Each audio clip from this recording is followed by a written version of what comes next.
네, 저희 당진 감리교회를 처음 방문해 주신 새가족 여러분, 주의 이름으로 사랑하고 환영하고 또 축복합니다. 앞으로 저희 교회에서 예수님을 영접하고 함께 신앙생활 하심으로 수천 명의 우리 당진교회 성도들과 새 가족이 되셔서 어려운 일 함께 나눔으로 절반되고 또 기쁜 일도 함께 나누어서 갑절이 되는 귀한 은혜가 임하게 되시기를 바랍니다. 우리가 이 세상을 살아가면서 아주 중요한 세 가지의 만남을 경험하게 되는데, 그 첫 번째가 어머님과의 만남입니다. 어떤 어머니를 만나느냐? 두 번째는 배우자와의 만남이지요. 어떤 배우자를 만나느냐? 그런데 세 번째의 만남은 어머님과의 만남, 배우자와의 만남보다도 훨씬 더 중요하니 그것은 바로 예수님과의 만남입니다. 인간의 역사를 크게 둘로 나누는데, 하나는 기원전 BC, 비포아 크라이스트, 즉 예수님이 이 땅 위에 탄생하시기 이전. 또 하나는 AD, 기원 후, 아노 도미노, 즉 주님의 해라는 의미의 라틴어입니다. 한 개인의 삶도 똑같습니다. 예수님을 만나기 전의 삶과 예수님을 만난 이후의 삶은 전혀 다르지요. 누구든지 그리스도 안에 있으면 새로운 피조물이라, 이전 것은 지나갔으니 보라 새 것이 되었도다, 그 말씀이거든요.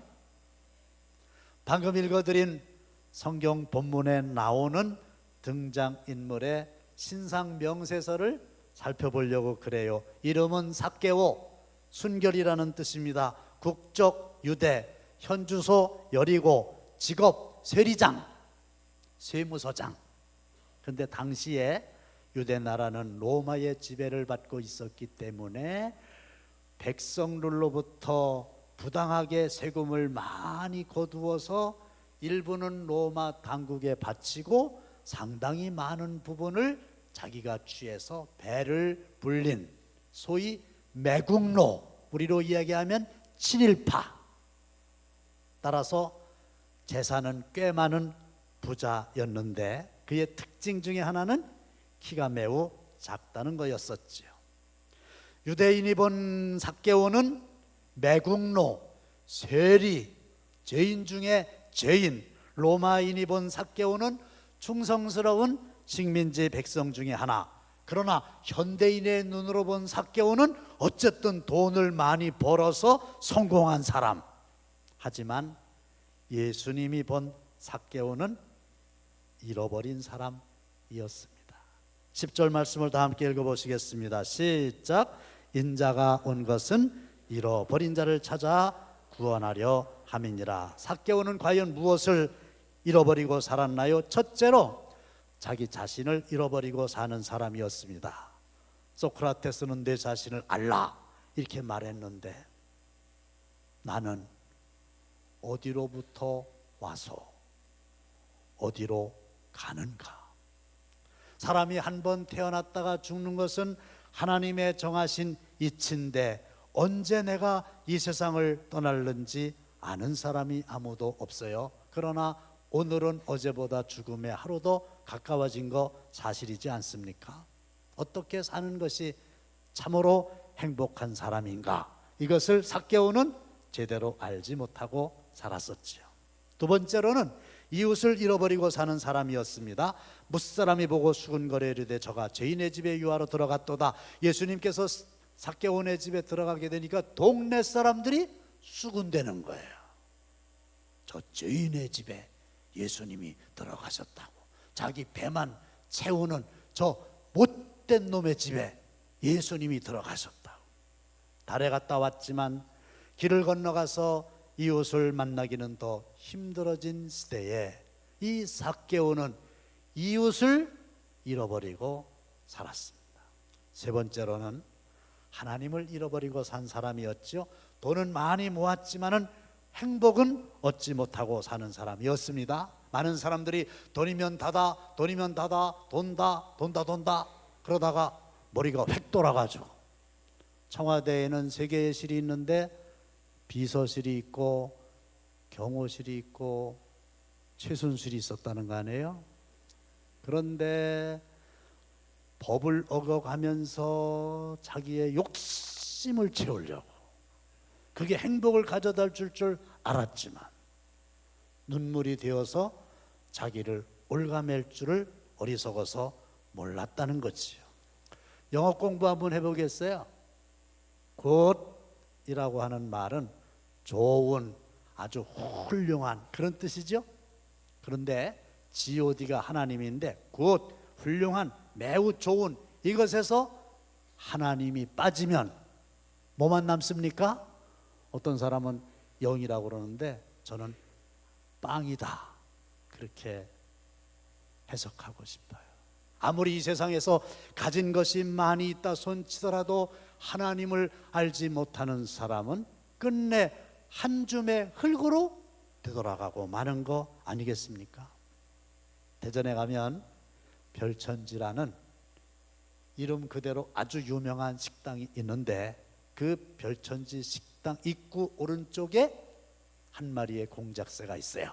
손님들이 오면 날개를 쫙 펴고 자기의 아름다운 모습을 자랑합니다. 근데 그 공작새가 제 말을 안 들어요. 날개를 쫙 펴서 자랑하는 것까지는 좋은데 제가 뒤돌아서지는 말라 그랬거든요. 근데 얘는 제 말을 못 알아듣고 아마 오늘도 이렇게 뒤를 돌아설 걸, 왜 그러나 모르겠어요. 근데 뒤를 돌아서서 보니까 공작새의 똥꼬가 보이는데 너무 흉하고 너무 지저분하고 너무 더러운 거예요. 저는 그것을 보면서 현대를 사는 많은 사람들이 앞에서 볼 때는, 겉에서 볼 때는, 멀리서 볼 때는 그럴듯하고 아름답고 행복한 것 같지만 뒤에 들어가서 가까이 속을 들여다보면 근심하고 걱정하고 아프고 힘들고 스트레스 쌓이고 어렵게 살고 있다, 그 말이에요. 그런데 이 삭개오가 완전히 180도 바뀌었어요. 8절 말씀 보시겠습니다. 시작. 삭개오가 서서 주께 여짜오되 주여 보시옵소서, 내 소유의 절반을 가난한 자들에게. 그전에는 남의 주머니 털어가지고 자기 배를 불리는데 정신이 없던 구두쇠였는데 어느 날 자기의 재산 절반을 딱 팔아가지고 가난한 사람들에게 준다는 거예요. 저도 제 아내와 함께 국내에 있는 아동을 포함해서 10명의 어린이를 후원하고 있어요. 그리고 오늘 한 명 또 더 했어요. 그런데 어느 날 내가 이 세상을 떠난다 그러면 아쉬울 사람들이 누굴까 보니까 제 아내와 제 아들, 딸 많이 아쉬워하겠더라고요. 그 다음에 생각해 보니까 이 10명의 아이들, 내가 매달 보내주고 있는데 내가 이 세상 떠나서 보내주지 못한다면 그 애들은 어떻게 먹고 어떻게 학교를 다닐까, 이런 생각을 하다 보니까 그 일이 너무 소중한 거예요. 서재에 들어갈 때마다 이 왼쪽 창문에 쫙 있는 그 후원하는 아동들의 얼굴을 볼 때마다 정말 해보지 않은 사람은 느끼지 못하는 참 평안과 기쁨을 누리거든요. 이 삭개오가 이전에는 자기 배만 채웠는데 이제는 가난한 사람들에게 재산의 절반을 띄어서 나누어 주게 될 때 그의 영혼 깊은 곳에 하나님이 주시는 참 평안이 있었던 거예요. 오늘 처음 오신 분들은 죄송하지만 원천적으로 자격이 없으십니다. 그리고 만일 누구의 것을 속여 빼앗은 일이 있으면 네 갑절이나 갚겠습니다.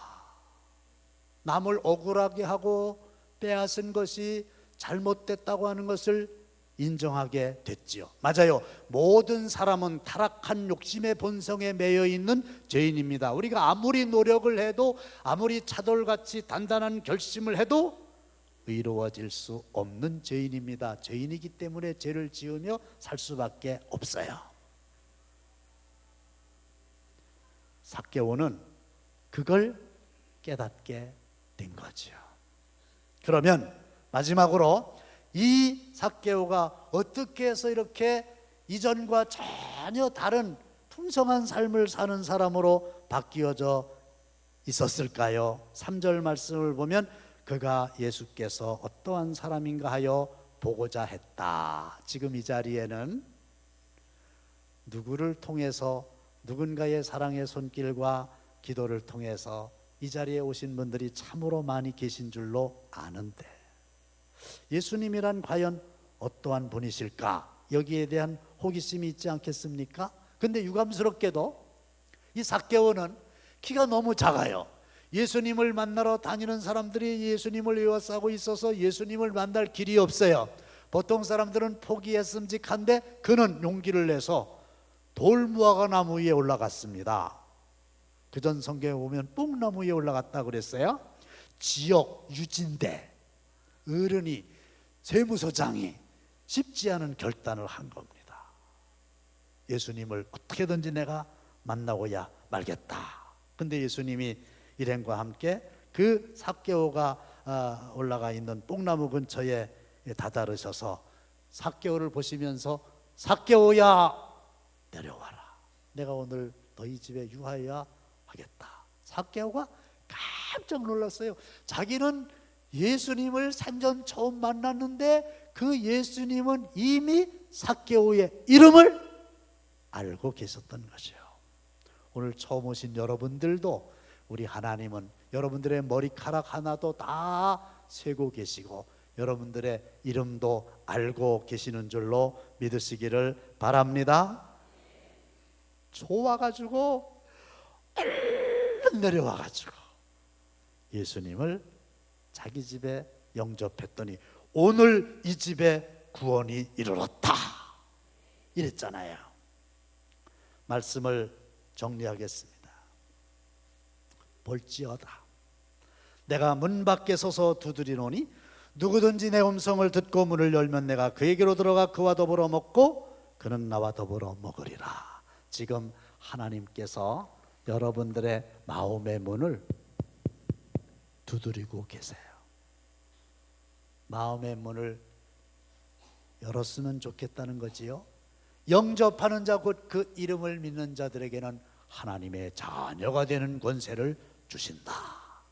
그래서 누구든지 예수를 믿는다라고 하는 것은 여러분들의 마음을 열고 예수님을 내 마음속에 맞아들여서 내 작은 마음의 왕국에 그분이 왕이 되셔서 나를 다스려 주시고 나를 지켜 주시고 나를 보호해 주시고 나를 인도해 주시고 나와 동행하면 천국의 삶을 살 수가 있는 겁니다.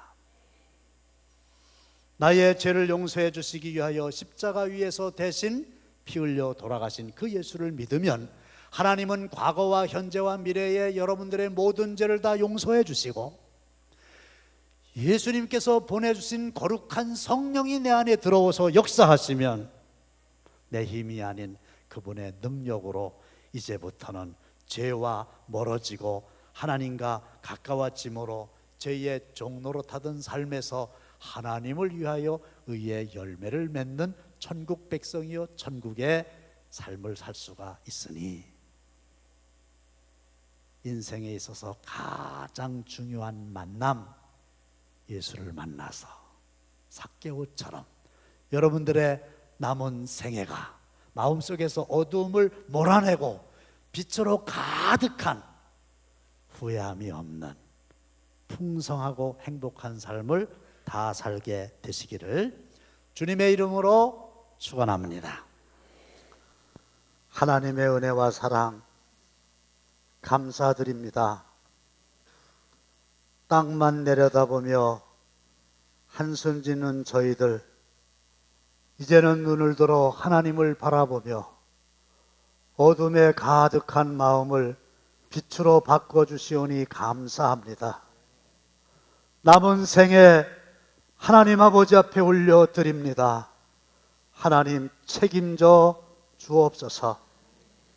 이제는 우리 주 예수 그리스도의 은혜와 하나님 아버지의 극진하신 사랑하심과 성령님의 감동 감화하심이 오늘 교회를 처음 찾은 하나님이 그토록 사랑하시고 이름을 기억하시는 새가족 한 사람 한 사람 위에, 사랑하셔서 귀하게 쓰시는 다윗과 요나단 위에, 그리고 믿음으로 귀한 예물 드린 사랑하는 성도들의 손길 위에 이제로부터 영원토록 함께 하시기를 간절히 축원하옵나이다. 아멘.